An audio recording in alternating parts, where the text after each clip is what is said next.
Okay, thank you so much. And one last question, I guess. What would you say compared to the 50 and like the 30-year mortgage loan, right, that you're getting? Could you follow the same steps to the 30 that you would in the 15, or why would you choose, say, a 15 over a 30?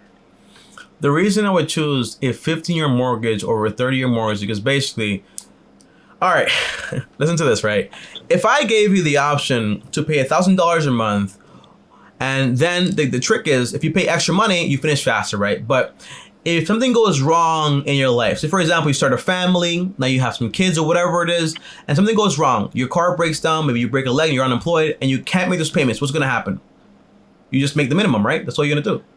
Mm-hmm. The point is, once you do, for example, the 15-year mortgage, it'll only give you the option to pay that much money. So even if you, for example, can't pay extra towards it, you're still going to finish in 15 years. What I don't want is to give you an out, right? And before you know it, you start basically saying, like, oh, I'm just going to pay this and pay slower. I'm saving money in taxes and all that stuff. And on top of that, you save a ton more money when it comes to the interest you're actually paying the bank. Got it. That makes sense. Kind of you're giving yourself an out when you're doing a 30-year mortgage, and you can get lazy over time. Exactly. And by the way, if you do follow the rule and you're very exceptional, you do all this stuff, it's fine, right? But you don't need to follow the rule if you're going to follow base. If you say like 33% of my income, I can do that, that's fine. You're able to afford that no matter what, because it's only like a third of your income.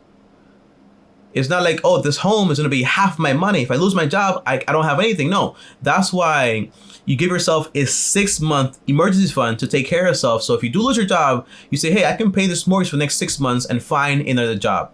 So you don't need to put on a 30-year mortgage.